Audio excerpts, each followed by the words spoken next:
BBAలో university second rank, third rank సాధించడం Sun international విద్యార్థులకే సాధ్యం. నమస్తే, తెలుగు న్యూస్కి స్వాగతం. నేను గోపి కృష్ణ. మనతో ప్రముఖ రాజకీయ పరిశీలకులు సుంకర వెంకటేశ్వరరావు గారు ఉన్నారు. సూర్య గారు నమస్కారం. నమస్కారం. సూర్య గారు, కీలకమైనటువంటి మార్పు ఏంటంటే ఆంధ్రప్రదేశ్లో అధికారంలో ఉన్నప్పుడు వైఎస్ఆర్సీపీ కేంద్ర కార్యాలయం తాడేపల్లిలోనే ఓ ప్రత్యేకమైనటువంటి బిల్డింగ్లో ఉండింది. కార్యకలాపాలన్నీ అందులో కొనసాగించారు. అధికారం పోయిన తర్వాత నిన్న మొన్న చూస్తున్నాం మనం. ఇప్పుడు ప్రతిపక్షంలో ఉండగా పార్టీ కేంద్ర కార్యాలయాన్ని తన కాంపౌండ్ ఏదైతే ఉందో, జగన్మోహన్ రెడ్డి కాంపౌండ్ ఏదైతే ఉందో, తాడేపల్లి ప్యాలెస్కి చెప్పబడుతున్నటువంటి కాంపౌండ్లోకి మార్చేశారు.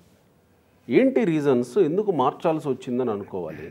ఇక్కడ మనం పరిశీలిస్తే గోపి గారు అనుమానం, ఒకవేళ నిన్న మొన్నటి వరకు కేంద్ర కార్యాలయంగా ఉన్నటువంటి బిల్డింగ్ ఏదైతే ఉందో దాని రెంట్ ఎవరు కట్టారనేది తేలాలి. ఒకవేళ అది ప్రభుత్వం నుంచే కట్టించారా వేరే ఏదన్నా పేరుతో, ప్రభుత్వం అంటే కేవలం రెంట్ కోసమే అంత మరి అంత పేనేసాడు కదా వీళ్ళు. అంత దాతృత్వం ఎక్కడ ఏడ్చి వచ్చింది వీళ్ళకి? ఏదో వచ్చినా జేబులు కొట్టే రకం మీద తెప్పించే వాళ్ళకి అంత హోదా ఇది లేదు ఎక్కడ కూడా. అది మొన్నటిదాకా రెంట్ అది ప్రభుత్వం కట్టేసింది కాబట్టి ప్రభుత్వం తరపు నుంచి ఎట్టగొట్ట కట్టాం కాబట్టి ఇప్పుడు నుంచి జేబులో డబ్బులు పెట్టాలంటే ఎందుకు లేని లోపల పెట్టుకుని ఉండవచ్చు. అసలు వైసీపీ ఆఫీస్ కేంద్ర కార్యాలయానికి వెళ్ళే జనం ఎవరు అసలు? మెయిన్ అది. నిన్న మొన్న చూస్తుంటే సామాన్య కార్యకర్తలు ఎవరు దూరం నుంచి వస్తే వాళ్ళు ఫోన్లు ఇసిరి కొట్టడం, సెక్యూరిటీ వాళ్ళు. అది చూసిన తర్వాత ఇంకా వెళ్ళే సాహసం చేయరేమో కదా ఎవరు కార్యకర్తలు వెళ్ళరు. కానీ వీళ్ళు చేసిన దురాఘాతాలు, మన మదనపల్లిలో పెద్దిరెడ్డి ద్వారా జరిగిన దురాఘాతాలు జనం అందరూ పోలోమని రోడ్డు మీదకి వచ్చేసి ఎక్కడికక్కడ ఆవేశం ఇదవుతుంది. అట్లాంటి సఫరర్స్ అందరూ వచ్చి ఒకసారి మీద పడ్డారు అనుకోండి. ఇక్కడ ప్రైవేట్ ఆఫీస్ అయితే ఎందుకులే రక్షణగా ఉంటుంది కదా అని చెప్పి లోపల పెట్టుకుని ఉండొచ్చు, క్యాంప్ ఆఫీస్లోనే పెట్టుకుని ఉండొచ్చు. మామూలుగా ముఖ్యమంత్రిగా ఉన్నప్పుడే లోపలికి ఎవరికి వెళ్ళటానికి ఇది లేదు. ఇవాళ రక్షణ లేదని చెప్పి కోర్టు మెట్లకి లబోదిబ్బమని ఏడుస్తున్నారు. రేపొద్దున ఈ సాకుతో ఎవరు నీళ్ళ సొంత మనుషులతోనే 10 మందితో దాడి చేయించుకుని, చూసావా మా మీదకి దాడి జరుగుతుంది, ఇప్పుడు శ్రీలంకలో జరిగినట్టు, ఇప్పుడు బంగ్లాదేశ్లో ఇది జరిగినట్టు, పాలకుల మీద తిరుగుబాటు జరిగినట్టు, దాన్ని చూపించుకుని నాకు రక్షణ కావాలని చెప్పి రక్షణ కోసం కోర్టుకి ఎక్కాడు కూడా దాంట్లో ఈ మెష చూపించే అవకాశం కూడా ఉండొచ్చు. అంతకుమించి ఏమీ లేదు. అంటే సీడ్ యాక్సెస్ రోడ్డుకి అడ్డంగా కట్టారని అవును, ఈ ప్రభుత్వం అధికారంలోకి వచ్చిన వెంటనే నిర్మాణంలో ఉన్న పార్టీ కార్యాలయాన్ని కూల్ చేశారు కదా. ఓన్లీ స్లాబ్ కూడా అవలా, ఫస్ట్ స్లాబ్ అదే పిల్లర్లు కనపడుతూ ఉన్నాయి, తీసేస్తారు. అది రాక్షసం అండి.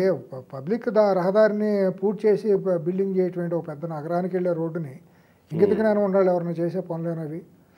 వాళ్ళ అరాచకం ఏమైనా చేస్తారు. అట్లాగే ప్రభుత్వ భూముల్ని ఎక్కడికక్కడ ఖరీదైన భూములన్నింటినీ పార్టీ ఆఫీస్ కోసం రాన్ చేసుకున్నారు. పెద్ద పెద్ద ప్యాలెస్ లాంటివి కట్టేశారు, చర్చిలు కట్టినట్టు ఇవన్నీ కట్టేసారు. వాళ్ళ ఇష్టానుసారం నడిచింది.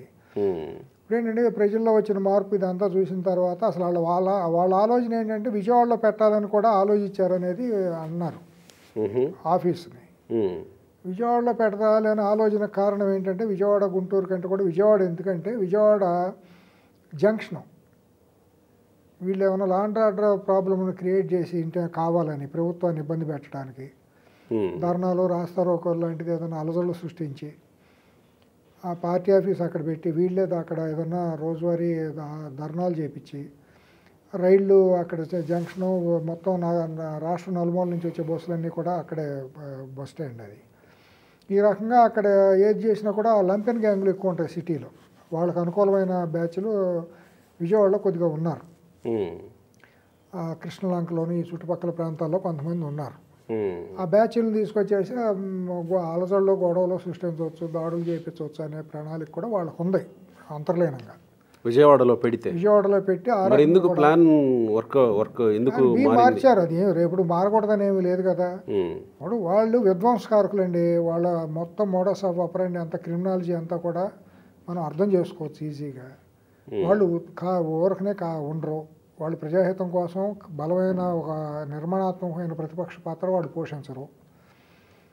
వీళ్ళు ఈ రకంగా ప్రభుత్వం ఉదాసీనంగా మీనమేషాలు ఎక్కించుకుంటా మొహమాటానికి పోయినంతకాలం వాళ్ళు ఇటువంటి అవాంఛనీయమైన పనులే చేయడానికి వాళ్ళు రూపకల్పన చేసుకుంటారు. అంటే పార్టీ ఆఫీసును మార్చుకోవడం అని అంటే ప్రభుత్వం అయినా ఏం చేస్తుంది దానికి? వాళ్ళకి దాన్ని మనకు అది వాళ్ళ ప్రైవేట్ మ్యాటర్, అది మనం ఏం కాదు, అంతే కదా, ప్రభుత్వానికి సంబంధం లేదు.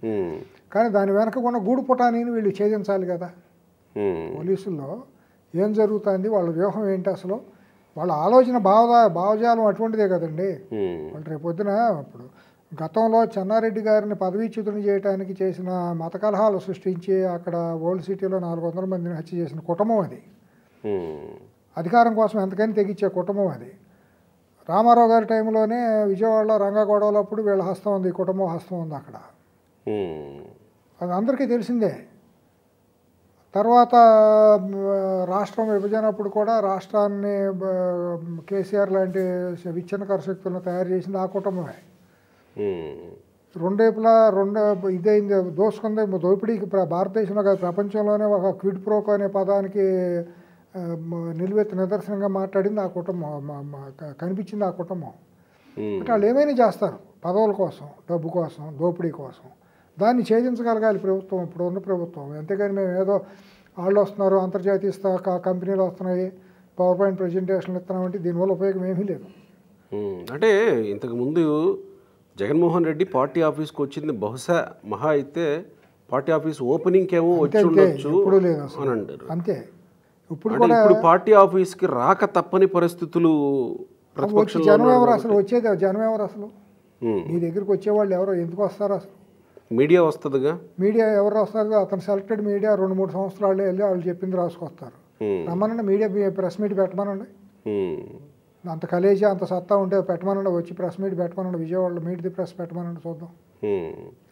రెడీ అదే మీడియా రూమ్లో అవి ఇవి కూడా రెడీ చేశారు. మీడియా రూమ్లో ఏమన్నా వాళ్ళకి కావాల్సిన పెయిడ్ ఆర్టిస్టులు ఉంటారు కదా, పెయిడ్ జర్నలిస్టులు, వాళ్ళు అక్కడ కూర్చొని రాసుకోవడం కోసం వాళ్ళు బ్రీఫింగ్లో ఏమైనా ఇస్తే అది రాసుకుని వెళ్ళటమే. రేపు పొద్దున ఎవరు రారు, విజయసాయి రెడ్డి వెళ్ళడు అక్కడికి, సజ్జల గోప రామకృష్ణారెడ్డి ఎక్కడ ఉన్నాడో ఎవరికి తెలియదు. ఇవన్నీ మొహం చాటేసిన కేసులే. రేపు పొద్దున పార్టీ ఆఫీస్ ఏంటో అక్కడ అస్తవ్యస్తం, గందరగోళం తప్పదు అది. కాబట్టి ఆ పార్టీ ఆఫీస్ అంటూ నడిచే ఇదేమి ఉండదు. అక్కడ రూపకల్పనలు అన్నీ కూడా విధ్వంసానికి రూపకల్పనలు జరుగుతాయి. ఆ పార్టీ ఆఫీస్ పేరుతో జరిగిన ఆ ప్రదేశంలో ఏదో ఒక లంపెన్ గ్యాంగులను తీసుకొచ్చి వాళ్ళతో ఏదో ఒక రకమైన బోర్గడ్డ అనిల్ లాంటి ఇటువంటి వాళ్ళు అందరూ ఉన్నారు. కాబట్టి గతంలో తెలుగుదేశం పార్టీ ఆఫీస్ మీద దాడులు చేయించినప్పుడు ఉన్న బ్యాచ్లు ఇవన్నీ ఉన్నాయి. కాబట్టి వీళ్ళందరూ సమక్షం లేదంటే పులివెందుల నుంచి కొంతమంది తెప్పించుకుంటారు రాయలసీమ. అట్లా ఏమన్నా జరుగుతాయేమోనని ఏమన్నా భయపడి లోపలికి మార్చుకున్నారా అనుకో? అంటే సేఫ్ సైడ్గా మేము అతనే ఇతరుల మీద జరుగుతుంది, అతని మీద ఎవరు జరుగుతుంది, ఇతరులు ఎవరో అతని మీద పడి దాడి చేసే అంత ఇది అక్కడ లేదు కదా. అతనే రూపకల్పన చేసుకోవాలి ఇతరుల మీద. అంటే తెలుగుదేశం పార్టీ చాలా సీరియస్గా తీసుకుంది కదా పార్టీ ఆఫీస్ మీద దాడి జరగడాన్ని. అవును. సో అట్లా ఎవరన్నా కార్యకర్తలు ఆవేశంగా తీసుకోండి. వాళ్ళకి ఎంతమంది అరెస్టులు జరిగినాయి సీరియస్గా తీసుకుంటే? ఏం సీరియస్గా తీసుకుంటే అంటే నాయకత్వం తీసుకోకపోవచ్చు, ఒకవేళ కార్యకర్తలు సీరియస్గా తీసుకుంటే తిరుగుబాటు వస్తుంది. 100% ఇట్టాట కొట్టరు. కార్యకర్తలు తీసుకుంటే ఒకవేళ వైసీపీ ఆఫీస్ మీద కూడా అలాంటి దాడికి ఒకవేళ వెళతారేమోనని పొరుగు వీళ్ళు కనుక 100% వీళ్ళు కనుక ఏదైనా కాలు దూగితే వాళ్ళు ఇరిసేస్తారు తెలుగుదేశం వాళ్ళు. చంద్రబాబు నాయుడు ఎవరు చెప్పినా ఆగరు కార్యకర్తలు. ఒకవేళ వీళ్ళు వెళ్ళి కనుక చిన్నపాటి గిరిలితే వాళ్ళు వచ్చి మొత్తం అంతా విధ్వంసం చేస్తారు. తెలుగుదేశం ప్రజలే చేస్తారు. పార్టీకి జనసేన తెలుగుదేశం అనే పార్టీల ఇదేమీ లేదు, అసలు ప్రజలే అంత అసహ్య పుట్టింది వీళ్ళ మీద. కాబట్టి ఇదేదో విధ్వంసానికి రూపకల్పనకి వాళ్ళు విజయవాడని కేంద్రంగా చేసుకుని చేయడానికి వాళ్ళు ఒక ప్రణాళికలు జరుగుతాయి. దాని విషయంలో మాత్రం జాగ్రత్తగా ఉండాలి. అతను పార్టీ ఆఫీస్ అక్కడ ప్రైవేట్ ఆఫీస్ తీసి మళ్ళీ సొంత ఇంట్లో పెట్టుకుంటాం వెనకాల కూడా ఏదో ఇప్పుడు రెంట్లు కట్టాలంటే పాత రోజుల్లో ప్రభుత్వం ఉంది కాబట్టి ప్రభుత్వం నుంచి డబ్బులు కట్టి ఉంటారు ఏదో రూపంలో, ఏదో కార్పొరేషన్ పేరుతోనే దాంతో డబ్బులు కట్టి ఉండవచ్చు. ఇప్పుడు ఎందుకు అనవసరంగా డబ్బులు కట్టడం, మనం లోపలే ఉంటే ఏదైనా మీటింగ్ ఉన్నా బ్రీఫింగ్ ఉన్నా అక్కడ ఏదో మాట్లాడేసి వెళ్ళిపోవచ్చు బయటికి రాకుండా అని చెప్పి ఆఫీసులో లోపలికి మార్చుకుని ఉండవచ్చు. అక్కడ మార్చుకున్నా కూడా వాళ్ళు జరిగే వ్యూహాలు మాత్రం 100% విధ్వంసకరమైన వ్యూహాలే జరుగుతాయి. సెక్యూరిటీ రీజన్స్ కూడా ఒకటి, ఇప్పుడు ఆల్రెడీ నాకు సెక్యూరిటీ పెంచమని అడుగుతున్నాను ఉంది కాబట్టి నేను బయటకు కూడా వెళ్ళలేకపోతున్నాను, నేను పార్టీ ఆఫీస్ కూడా నడపలేకపోతున్నాను కాబట్టి నాకు సెక్యూరిటీ ఇస్తే నేను బయట ఆఫీస్ పెట్టుకుంటాను అంటాడు. ఒకవేళ కోర్టు కనుక సరేనని అంటే అప్పుడు విజయవాడలో పెడతాడు, విజయవాడలో విధ్వంసం మొదలు పెడతారు. అప్పుడు మరి మీరు అన్నట్టు వన్ వేలో ఇలా ఆలోచనలు చేయడం అంటే ఇలా జరగచ్చు, లేకపోతే ఇలా మొదలుపెట్టే అవకాశం ఉంది అని అనుకోవడానికి ఒక నేపథ్యం ఉండాలి కదా సార్. ఆ నేపథ్యం 40 ఏళ్ళ నుంచి నేపథ్యం అదే కదా, కుటుంబానికి నేపథ్యం. రాయలసీమలో కుటుంబం చేసిన హత్యాకాండలన్నీ అదే కదా. వివేకానంద రెడ్డి హత్య దగ్గర సొంత కుటుంబంలో సొంత బాబాయ్ హత్య, ప్రతిపక్షంలో ఉన్నప్పుడు అయితే అలా పరిటాల రవి హత్య ఒకటే ఉంది. ఎన్ని మాట్లాడాలి అక్కడ? మొత్తం రాస్తే ఒక చేట భారతం, మహాభారతం అంత అవుతుంది. ఆ కుటుంబం చేసిన హత్య రాజకీయాలు రాయలసీమలో జరిగినాయి. రైట్, చూద్దాం మరి ప్రభుత్వం మరి ఆ దిశగా ఏమన్నా ఆలోచన చేస్తుందా? వైఎస్ రాజారెడ్డి దగ్గర నుంచి జరిగిన సుబ్బయ్య ముగ్గురాళ్ళ సుబ్బయ్య హత్య కేసు నుంచి కనుక మనం తీసుకుంటే ఎన్నో జరిగినాయి అక్కడ ఘోరాలు ఈ కుటుంబం చేతిలో. రాష్ట్రంలోనూ జరిగినాయి, ఎన్ని జరగలేదు? అతనికి ముఖ్యమంత్రి పోస్ట్కి రాజశేఖర రెడ్డికి అడ్డం వస్తాడు అనుకున్న వాళ్ళందరూ కూడా అర్ధంతరంగా కనుమరుగైపోయారుగా. దాని కార్యకారణాలు ఏంటనేది ఎవరిని ఆలోచించారా? ఎవరు ఆలోచించలేదుగా. తనకి సమాంతరంగా మీరు ఆ మధ్యకాలంలో పీజేఆర్ విషయంలో కూడా కొన్ని అనుమానాలు వ్యక్తం చేశారు. పీజేఆర్ విషయంలో చేశాను, మాగుంట సుబ్రహ్మరెడ్డి విషయంలో, నేదురుమల్లి జనార్దన్ రెడ్డి గారికి కూడా వీళ్ళు థ్రెట్గా పరిగణించారు అప్పుడు ఆ టైం. మెయిన్ ఏంటంటే వాళ్ళ ఇదింతేనండి, అది కేవలం నేపథ్యం ఉంది కాబట్టి అనుమాన పడాల్సి వస్తుంది. కళ్ళ ముందు కనపడుతుంది 2x2 4, దాని క్యాలిక్యులేటర్ కొట్టవసరంలా, కంప్యూటర్లో క్యాలిక్యులేటర్లో ఎక్కాల పుస్తకాలు అవసరంలా. కళ్ళ ముందు సింపుల్గా 2x2 4, 2x2 6 అవ్వవు, 2x2 1 అవుతావు. 2x2 4, 2+2 కూడా 4 అవుతుంది. కాబట్టి వాళ్ళ చరిత్ర అట్టాగే ఉంటుంది, వాళ్ళ మోడస్ ఆఫ్ ఆపరేండి అట్టాగే ఉంటుంది. దానికి పెద్ద విశ్లేషణలు అవసరంలా. అతని నేర మనస్తత్వం, అతని పోకడ, అతని బిహేవియర్, అతని బాడీ లాంగ్వేజ్, అతని సైకాలజీ, మీరు అంతర్జాతీయ నుంచి అక్కడ అమెరికా యూనివర్సిటీల నుంచి తీసుకొచ్చిన అతను విశ్లేషణ చేస్తే ఇదే చెబుతారు సింపుల్. చూద్దాం మరి ప్రభుత్వం ఎలాంటి ఆలోచనలు చేస్తుందో ఇలాంటి అంశాల మీద.